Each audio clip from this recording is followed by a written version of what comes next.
Jai Hind and welcome to Dev Talks. The hardening stance, which is between India and China, is no secret. Everyone knows that the tensions are high and both the armies are digging in for a long haul.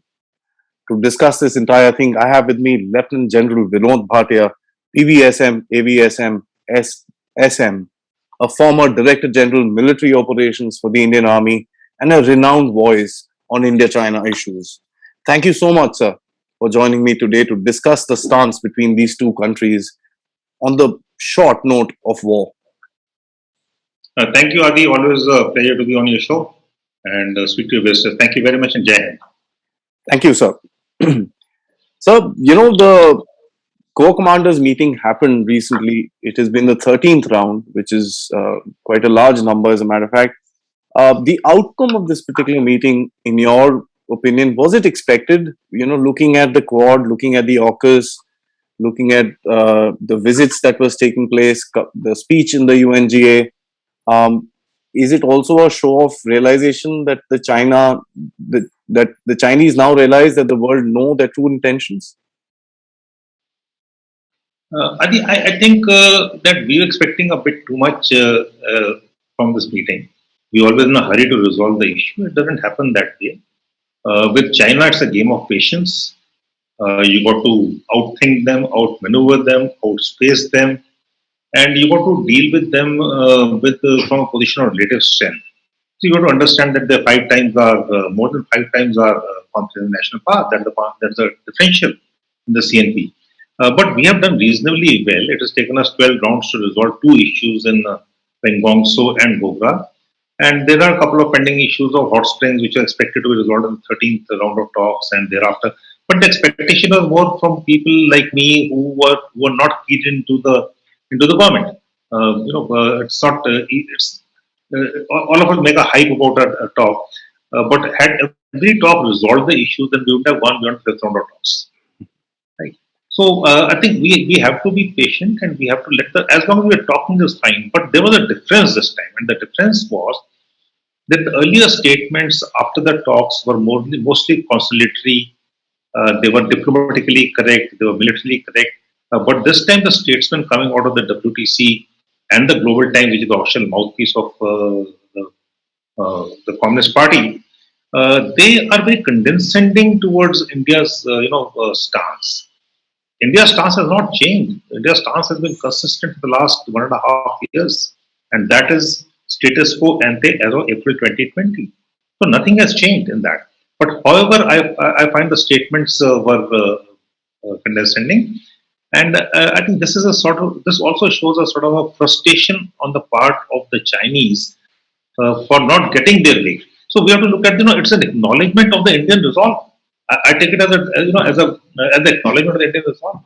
Looking at it as, India should relish its well won situation along the LAC, right? So this is an acknowledgement of our resolve, and we should take it as that, and let's play the game of patience as the Chinese play. What's the hurry? So we have to continue with our resolve on the ground, and we should keep talking at the political, diplomatic, and importantly, military level. Certainly, sir. I think that's a very balanced approach. So, tactically, what are the long-term objectives that the Chinese carry in the region that they are, currently standing on? And looking at the mirror deployment that they are getting from the opposite side, which is us, the position of strength that the Chinese carried with them when they actually opened this particular standoff is pretty much lost. How do you look at their objectives today? And when you say it's pretty much lost, I agree with you totally. At the tactical and operational level, I think Chinese are at a loss of how to take this forward. Not at the strategic level. I will not say that right now. But definitely at the tactical operational level, they did not expect a long standoff like this. They thought it would be a rollover. They are into the second winters now. They are facing an Indian armed forces which are well versed, experienced, battle hardened, combat which in altitude warfare. We can survive there, whereas the Chinese have got conscripts, 40% conscripts for 2 years. So 20% turnover takes place every year. A conscript is not fully trained. The conscripts are not in the technical arms. He can't be, he can't be joining the Air Force or Navy. as a technician or as a pilot because he's there for 2 years only. So most of these conscripts are in frontline units which are not deployed, right? And if I'm going to change after 10 months, I'm looking over my shoulder to get back to my civil life to enhance my post my conscription, enhance my civil qualifications, work with the family. So there are a lot of issues out there, and there have been, though I don't give much credence to any reports, but there have been a number of reports which have corroborated now of the PLA having suffered unacceptable casualties to both life and limbs, including their commanders who are not accustomed to staying on the post. In our case, we stay on the post even as a 50, 57, 58-year-old corps commander along the LAC. I was flying at 5,000 meters on a daily basis, and thereafter walking to the post. Now that doesn't happen in many places. They have other advantages. So I do feel at the operational and tactical level, their costs are not sustainable. They have to deploy well forward, whereas we've been deployed for many years now, many decades now. But at the strategic level, I think things are a little different. They continue the military coalition, and at the operation tactical level, they are looking at a face-saving option, right? Mm. So that is where the negotiations are there, and they are looking at a face-saving option. Like if you recollect, the Kailash range we occupied on 29th, 30th August last year, and thereafter we could resolve the Pengongso and the Gogra Mm. standoffs. And Pengongso very sensitive. So there's been a lot of criticism by many an expert, both military and otherwise. We should not have vacated the Kailash ranges. Well, every QPQ option, the quid pro quo option, has a finite value in time and space. Correct. I think the Kailash range option was very well exercised. It was a strategic signal of our intent to ensure territorial integrity. And it is also a signal to China that we are willing to go back to status quo ante if you go back to status quo ante. So we came back to status quo and they went back to status quo. And let me tell you, having served on the LAC, there are many Kailash ranges along the 3-4 India-China border. So when need be, we can do that. But when need be. So to summarize, I think China is looking for a face-saving option at the tactical option level, but at the strategic level, they remain quite firm right now.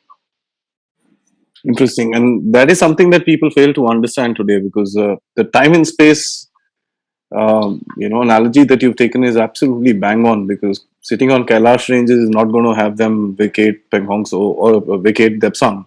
It's pointless to even. Definitely not. And you can't have rigid stances when negotiating. You have to negotiate from negotiation. You can't say I will not do it, but you have to do it. It's not going to happen.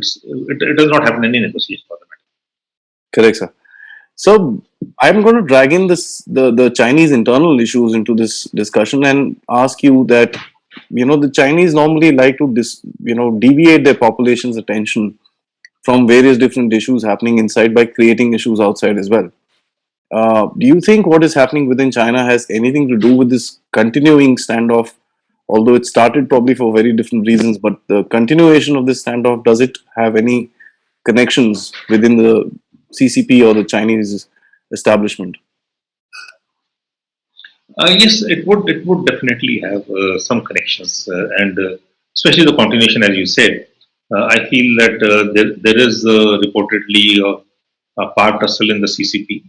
President Xi Jinping is very strong, and 2022 is tenure would be, the next president would be in line, and he is not, he idealizes Mao Zedong, so he's not going to give way so easily.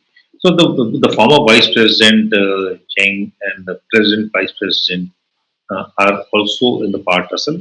There are reports that for the last 630 days, this is a fact, President Xi Jinping has not moved out of China. Correct. So he's not moved out of China. 630 days is a long time. And even for the last 200 days, there are reports that he's not moved out of his house anywhere else. He's not moved out of Beijing.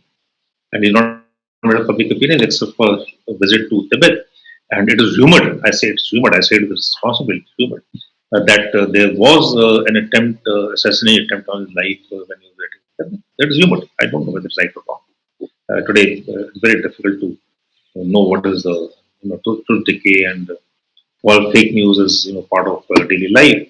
But the fact that it's rumored is bad in itself, because in China you don't start rumors. It's not like India. It's not a democratic country. We have a right of We have every right, right? In India, we have every right. We don't have duties as a separate issue. We have a right. We have a right to speech, right to freedom, right to everything. But in China, it is not so. But if the rumors are emanating out of China, I think there must be some smoke. There can be no smoke without fire. So I think one of the reasons is that, and if you look at it, WTC, the commander of the WTC, the Western Trader Command, we seeing three commanders have changed, Hmm. which is not normal, which is not established norm. So there is some turmoil inside. Other than that, there are also turmoil in Xinjiang, there turmoil in South Mongolia, there turmoil in Tibet also. That is pretty known. So, because for Xi Jinping to suddenly visit Tibet, there has to be a very strong reason for suddenly for him to land up. One thing I'd like to ask you, sir, you mentioned about the WTC commander. There are rumors about that, and I'm going to be very responsible in saying it's a rumor that he died of cancer at the age of 58. Um, I find it to be a little weird because in the army, I'm sure, as you would be very well aware, that the medicals are very, very often, especially at people at that level, the medicals are going to be much more thorough. So for the Chinese military to miss out something like a cancer and for him to be on active duty and suddenly die within 6 months has to be some really fast cancer. So that's also a little bit of a weird story which is coming out of there. Of course, it may be a complete conspiracy, but you never know with China. Um, so I'm gonna please. You want to say something, sir? No, please go ahead. You're right. China, you can never say. It is not within the armed forces of any country for that matter. Medicals are done routinely. You cannot carry such such disease as cancer without people knowing about it. So you're right. Absolutely on target. So, so I'm gonna move. Take this rumor warfare, if I may put it that way, a little forward. When the clash or the standoff happened in Arunachal recently, um, we know by the accounts or not accounts, but we know by certain reports that India had an upper hand in that region. A lot was done, but it has not been released from our end. Having said that, the Chinese have released a certain amount of footages. Um, I know for a fact that they are shooting a movie on Galwan for their own internal audiences, and they had announced this some time ago. So the footages seem very, very, if you analyze them, all the people's heads are covered. They've got very different skin on their face and hands and so on. So for them, multiple things that have been floating around on the internet. What I want to ask you is that they have always put a step forward, and one can realize why they are putting these images out now. They could have done it before. They're doing it now because they probably got a little pushed back in Arunachal. Why aren't we so proactive in terms of this kind of warfare, this kind of messaging? Is it because there is a firewall and we won't be able to penetrate, or what is it, sir? See, you can't penetrate the Chinese social media. They're not, it's restricted, controlled. Like I said earlier, in our case, we don't control anything. Unfortunately, some of us are naive enough to believe this sort of a narrative. Had it happened, we're not, going deep into it. Had it been true, the Chinese would have been the first ones to go public in the month of June itself, immediately after the incident. Things were very sensitive those days, very sensitive. And link it to the COVID and China under pressure from the world for the COVID-19. So there were reasons for that. I firmly believe, and I said so on your show earlier, Adi, that it was the retaliation, effective, immediate retaliation by Santosh Babu and his men, which is effective, which has stopped many more Galwans happening. Hmm. And I still maintain that. I still maintain that. And after what happened in Yangtze, and Yangtze is a yearly annual affair. It happens every year, year after year. Let me now be having dealt with the things. Year after year they come and they come in. This time it happened in September, and normally they come in August and September beginning, and they want to do this, and it's a yearly routine. That will be really very predictable. Most of the time they will come and do the same thing over and over again over the years. So you can actually predict if something happened last year, so it's likely to happen within plus minus 24 hours. And rightly so, they were detained and they were sent back. And, this is resolved at the local level, has been happening over the years, nothing new. But to release, these photographs, well, three warfare strategy of China. public opinion, psychological operations, and we went into it. The amount of forwards of the same photograph got out of so many people. And when I say no, it is not so, they don't believe me, which is Hmm. unfortunate. Which is very unfortunate. We refuse to understand that. We are now biting their narrative that it is forced casualties only during Galwan. Even the Russians have said 46 casualties. The Americans have said, so many intelligences have said 46 casualties. 40 plus has been the accepted figure. And let me say, okay, whatever the figure was, it's not material. But had we not been equal, have we not responded equal measure, if not more, we would have many more Galwan. So that is proof enough that after Galwan, there is no escalation whatsoever. Is proof enough that we were effective out there, retaliated very well out there. So let's not ask questions. These photographs, they're carrying weapons now. Earlier, people used to say they're not, no, they were not carrying weapons. Now, the Chinese are showing weapons. If the Chinese are showing weapons, and now we are saying, why did they not fire? How do you fire in a man? No, you're in body contact with everyone. Who can give the orders to fire? I'm a soldier. What orders will I give to fire? Whom do I tell? Riflemen so how many rounds? What target? Because you're in close contact with each other, and you never fire on your own troops. Haven't what me? I would rather die than fire on my own troops.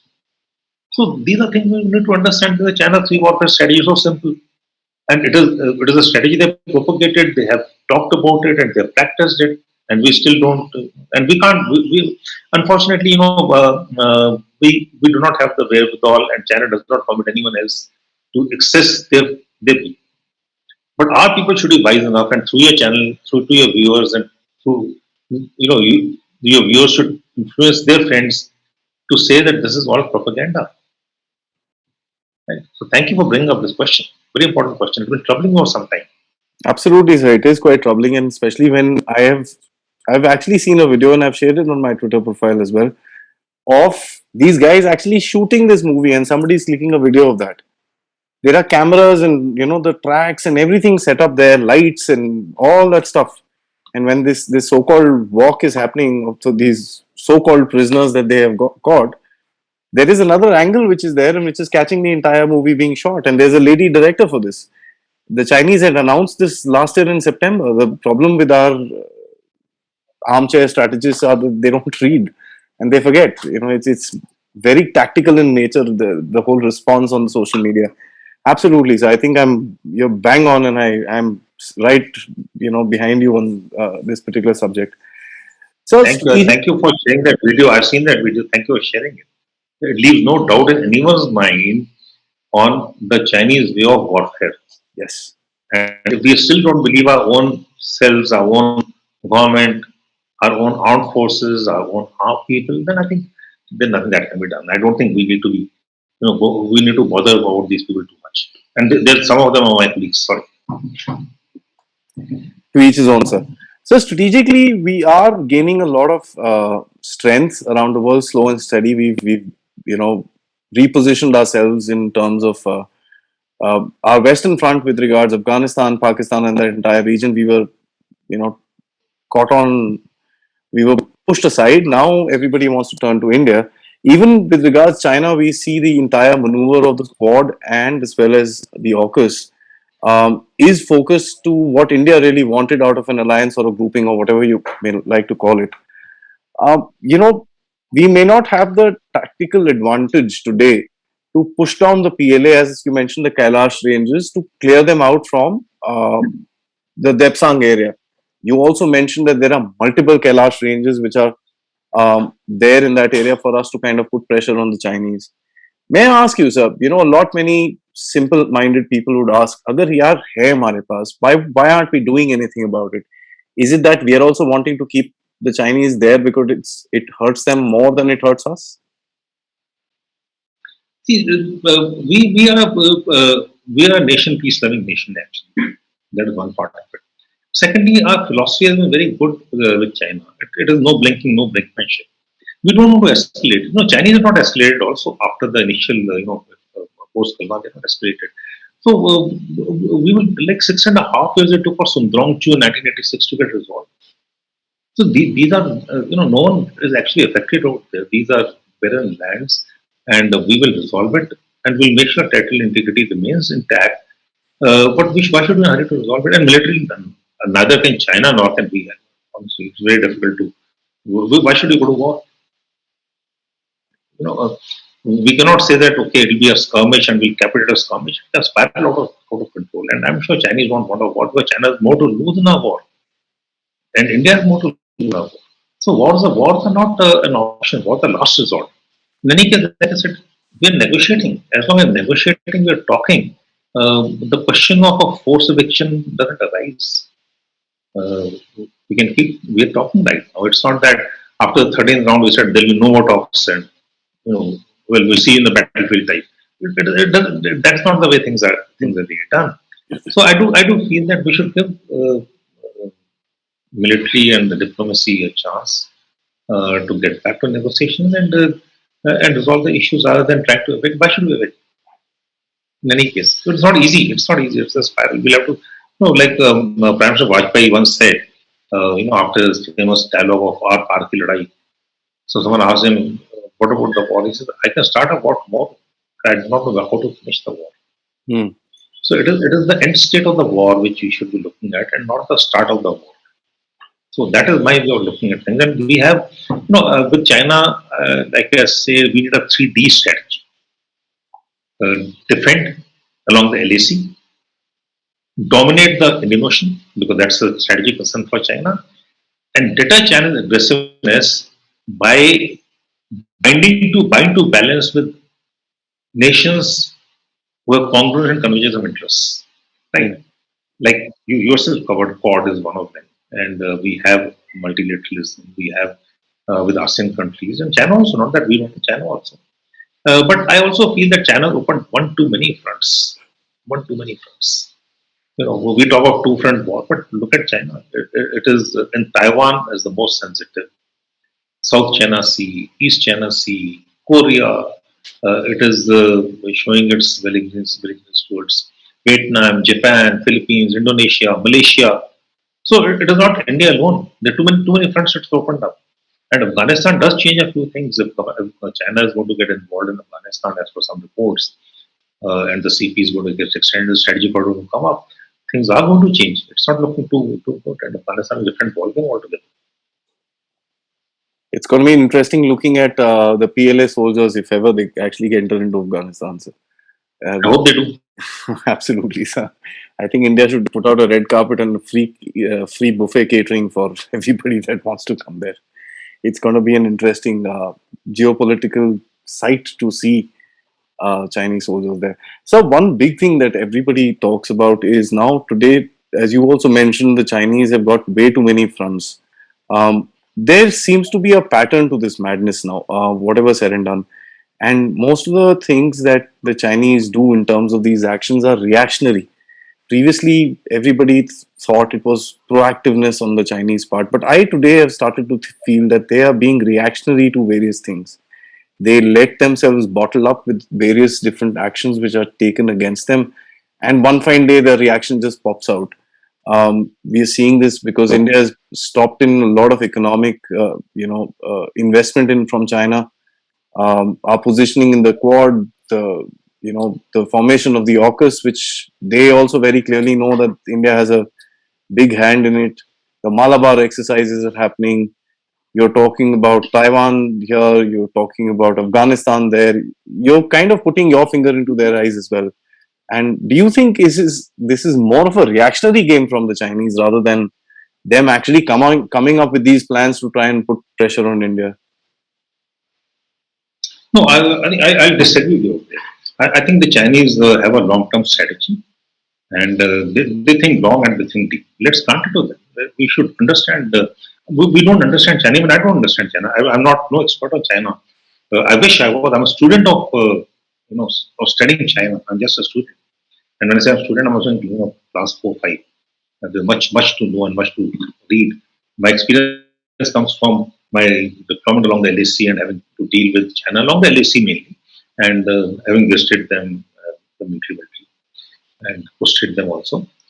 But the fact remains, I think China looks deep and looks strategic. We should understand the adversary, and they have grown nature. If you look at the PLA is the arm of the Communist Party of China. Hmm. Right? It is not the arm of China, it's the arm of the Communist Party of China. And they have modernized. Today, it's a technologically I would say structured military. They've gone to theater commands, they're modernized, PLA modernization taking place. Of course, it's too early. Modernization has taken place, but it takes time for formations and units to settle down. There is a role definition which is really not there in many units. There is it takes time. So I do feel that China is looking at the long term. China is looking at challenging the US for the global leadership.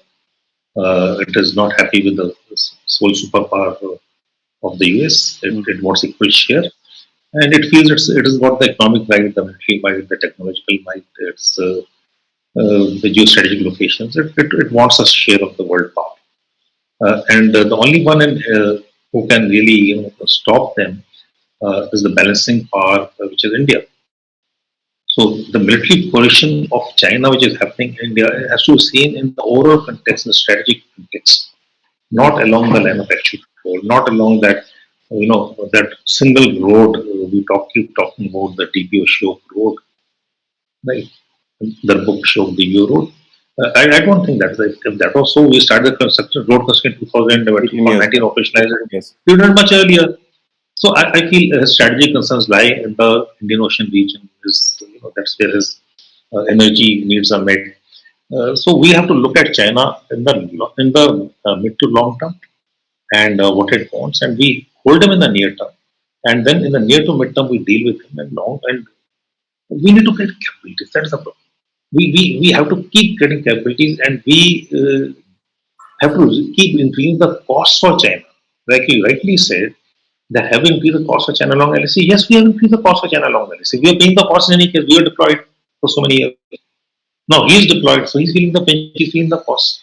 But the fact remains, China looks long and China looks strategic, and I will say that it is acting to protect its core national interests, which is the Communist Party of China, which is the BRI, which is the CPEC, which is the economic growth, which is the well-being of its people. Yes. They think deep and they think strategic. So, my final question to you about this entire subject is basically now at the end of it, we are also looking for a break in the cloud, if I may use that term. And you also mentioned that the Chinese are looking for a face saver to kind of get rid of this trouble. One big question arises that anybody who blinks is going to be up for a strategic disaster on the world stage, whatever said and done. If it's us that blink, it's going to be bad in terms of our positioning. If it's China that blinks, the 28 other enemies that it's carrying are going to be overpowering it. How do you see this thing going forward, or is it going to be a permanent hot LAC from now on? No, I don't think it will be a hot LAC because LAC will remain LAC. We will ensure the two nations, it's an interest to ensure a fragile peace. We may have to rework the agreements, review the agreements, but China needs India and India needs China in many ways. And we have an India-China relationship. But China feels that it should not be held hostage with LAC, where India feels that LAC is inclusive in the India-China relations. So that is where the difference between the two nations comes in. We feel that you cannot be, showing aggressiveness on the LAC and then trying to do business with us. Business is going to get affected, and we have shown that we get affected too. There are reports that certain business won't, but that is a normal process. We need to review, revise, and refresh our China policy. But when you do that, our China policy should not be anti-China. The anger is there, despite the anguish of Galwan and what they've done. And we cannot trust them. We have to trust ourselves. A pro-India stance, and we are not in a hurry to resolve the LAC issue. It is a political warfare which the Chinese have done, and we have to understand that we are too strong a nation to be taken in by the Chinese designs. We should understand their designs and try to beat them at their design. I feel why we are hurry. I want it resolved as of yesterday. Well, if the armed forces are well geared to take it on, we'll take it up. But at the same time, look long, look internally, look inwards. make sure the infrastructure development takes place, make sure that our people on the along the borders are taken care of. For too long, we not been looking at infrastructure in the way it should have looked at. Make sure the military gets a little more than what it has now. We need that. We need that. So I understand that they're competing at a national level, but the military will need that. So I feel we should stand firm, and the 3D strategy will pay dividends in the long run. We are a responsible nation. We are a resurgent nation. We are a regional power. We are a global leader. So people respect us for that. We have our cultural linkages, our leverages of our nation. So people respect us for that. How many people of the same group would respect China is a big question as well, sir. Interesting that you mentioned that, and that's Unfortunately, they are not respected. They are feared. hmm, So there's a difference between respect and love, and fear and apprehensions.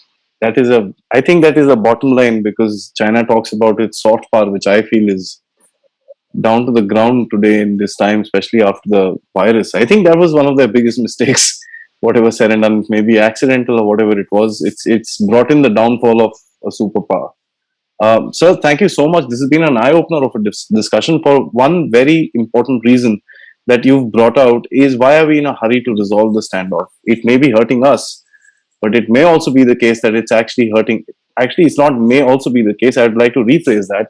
It is also the case that it is actually hurting the Chinese more if reports are to be believed with regards to the casualties that they are facing and so on and so forth. And if nothing else, they are far away from their motherland and their homeland. A Han soldier sitting in the heights of Ladakh probably doesn't have any connection with this with the soil there. So he's fighting a battle that he probably doesn't feel, very very closely about. And I think the general brought it up very very nicely when you said that these are conscripts that are standing in front. They don't have um, a career to go in the army and this and that. They just want to get home to their good old lives and be forward. Having said that, it's a very important and a very critical time for India for us to reposition ourselves with regards to China after the last core commanders meet, as General Bhatia brought out, because this is the first time that there has been a disagreement. The talks are still on. Let's see where they go, sir. So once again, thank you so much for this discussion. Till next time, till another incident or anything else, another topic, another day. Jai Hind. Thank you, Adi. Jai Hind.